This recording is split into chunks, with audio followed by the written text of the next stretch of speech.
How are you doing? Thank you for clicking on this video. As you have seen the title of the video, I would like to make some suggestions to the leaders of the United States and all the people, all the leaders involved in dealing with military service people and veterans to see how we can improve their lives. Who am I, you might ask? My name is Angelo Koumondji. I wear few hats, but among the hats that I wear, by hat, few titles, few positions or things that I do. Among that, there are two hats that are very necessary for the subject that I'm going to cover so you can understand my background and why I'm bringing these suggestions. So who am I? I serve in the military myself. I served 11 years in the U.S. military. The branch is not necessary. So I'm a veteran myself. I serve in the military, and now that I'm out, I'm a veteran. So I have experienced what it is to be a military serviceman in the U.S., and then I'm a veteran right now. So now that I'm out of the military. Apart from that hat, the second hat that I wear is I have completed doctoral courses in organizational leadership. I completed doctoral courses in the U.S., of course, in organizational leadership. It's through those doctoral courses that I have acquired intellectual baggage positively. I don't want to say baggage. Baggage generally sometimes it might mean something negative, but intellectual baggage positively that make me to analyze things and because if I were in a position where I'm using my doctoral knowledge, what I'll be doing is analyze things to bring solutions. That's what doctoral people do. So I have been with these two hats. I'm a veteran myself. I serve in the military, and then I'm a veteran now. And then I have completed doctoral courses on organizational leadership. I have been thinking about how to help servicemen and the veterans. So what have I come about? My suggestions are based on the United States, that is the richest nation in the world. We have the means to make the life of our servicemen and our veterans much better. So my suggestions are based on all the resources that I know that we possess as a nation, talking about the United States. So my suggestions are based on that. I need to precise that so you don't say, whoa, what are you talking about? That's too expensive or this and that. Okay. The U.S. have a goal of to provide the best service for its servicemen. The U.S. have that. They take seriously the goal to make life as easy as possible for the servicemen, or to provide for them all the resources they need in order to perform in the mission that is tasked to them, and then to develop themselves also as well. So my suggestions are based on the richest nation that we are and all the resources available to us.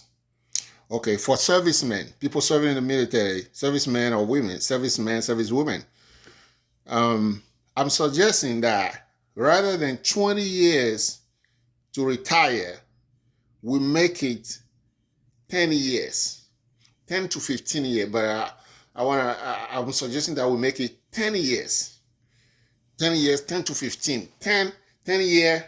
And if the person can continue 15 years maximum and the person retire, I'm suggesting that. You say, whoa, that's too small. And in every country through generations, things have been there at least 20 years or 25 years and all that.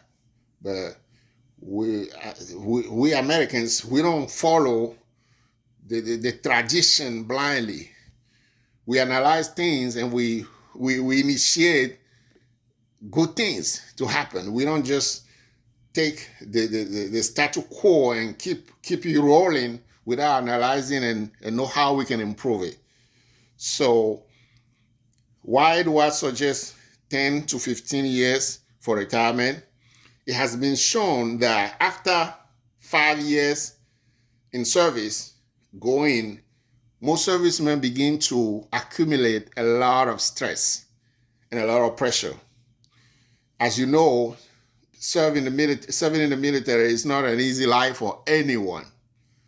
It's not an easy life for anyone. We are not brought up, especially us Americans, we are not brought up in a way to face that lifestyle and have that high level of discipline continuously for so many years. We are just not prepared for that.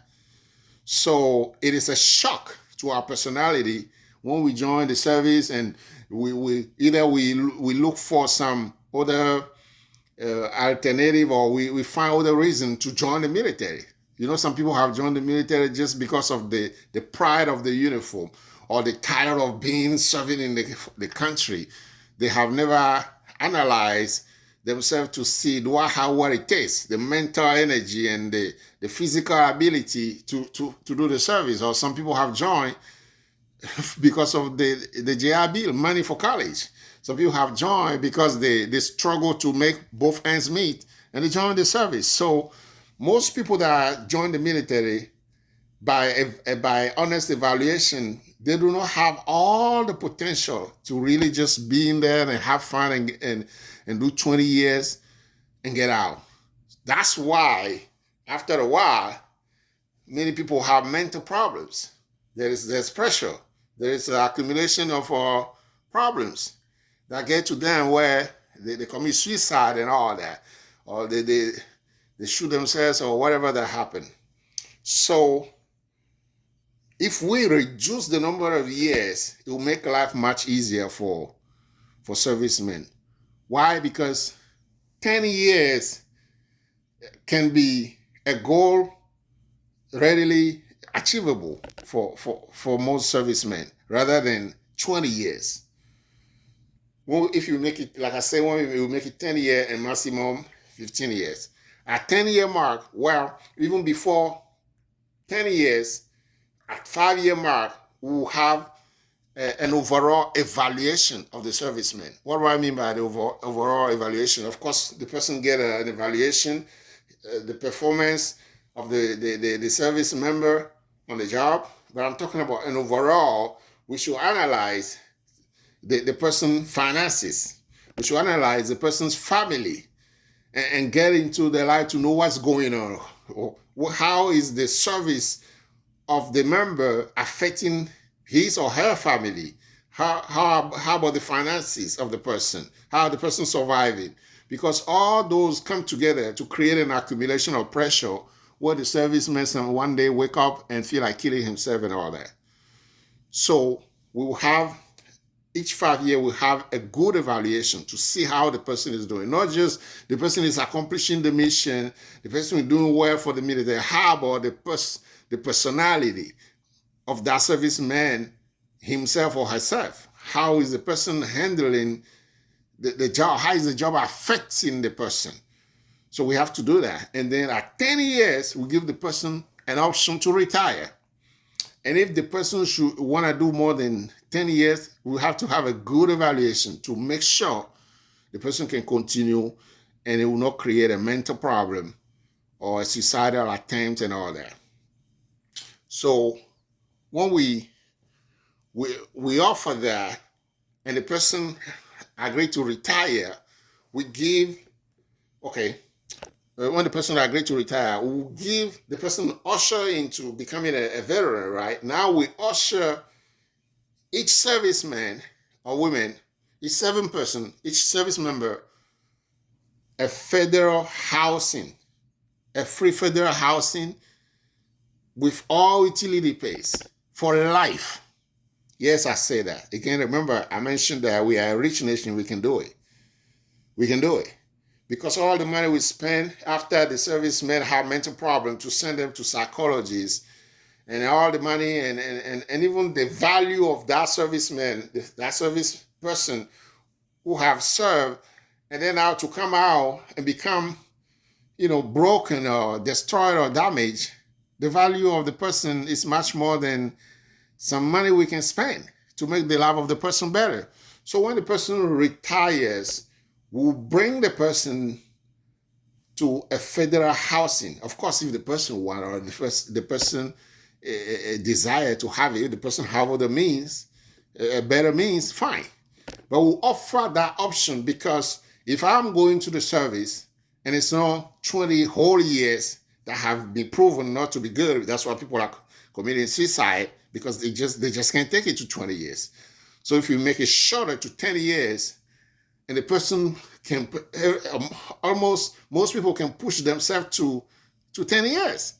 And then they know that when I retire, I'm not going back home to be jobless or not to find myself, because all I know, because most people jump very young, 18 years, 19 years, 20 years, they don't have any technical skill.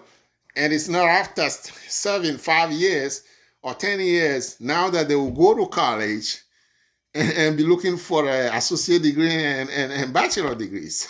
Most servicemen, service people they don't do that. And where, yeah, you might say that, oh, they can go to school while in the service. Not many people do that.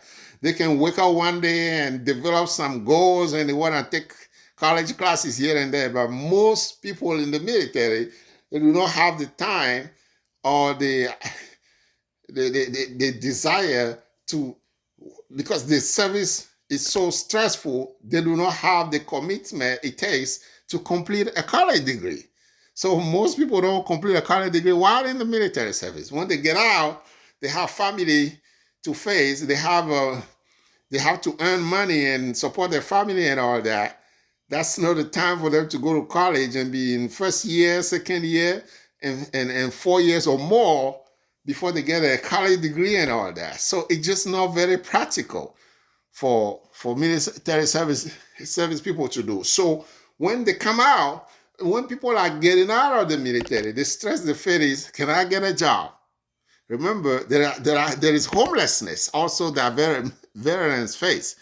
So much that it has been an epidemic where it has been addressed in presidential campaigns and all that. So when the military service person knows that just 10 years and I'm done, and when I come down, considering the military service like a ladder, when I come down the ladder of the military service, I have a place to stay for the rest of my life.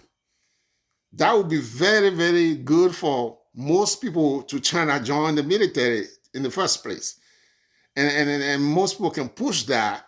The fact of knowing that you have something to lay back home when you finish in this stressful military environment is a hope and it's an encouraging element that will make many people to clear the mind, not to let the stress get to them, and as they are pushing towards that goal of finishing at 10 years, and they have a place for the rest of their life. You see now that that option of free housing for life is so relieving to everybody.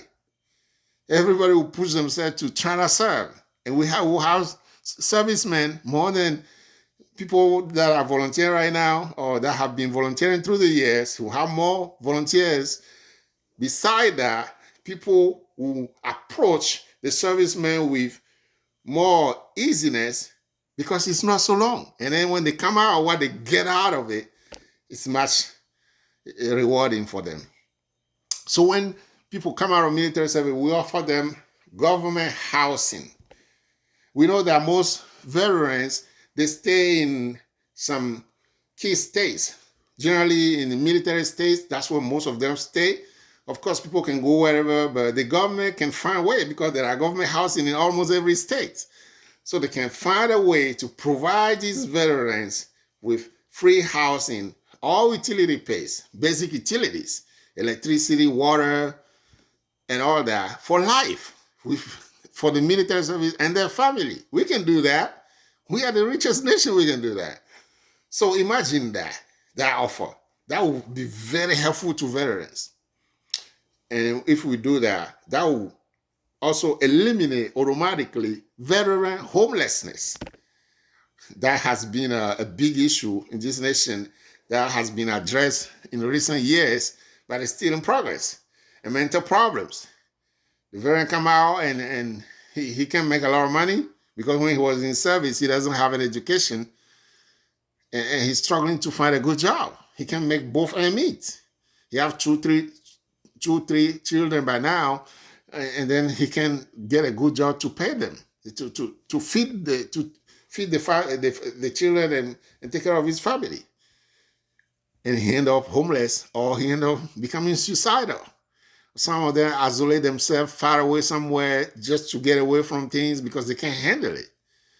So I believe these few options will help our military service very much.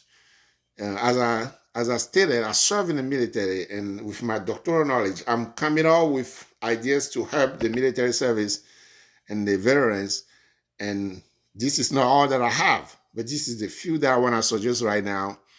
And I encourage you that if you have viewed this video so far, that you can send it to your congresswoman, congressman, to all the lawmakers, to the president, why not, to the vice president, and all the secretary of defense. I'm going to try to send my video to them myself, praying that they will view it and they can get something out of it.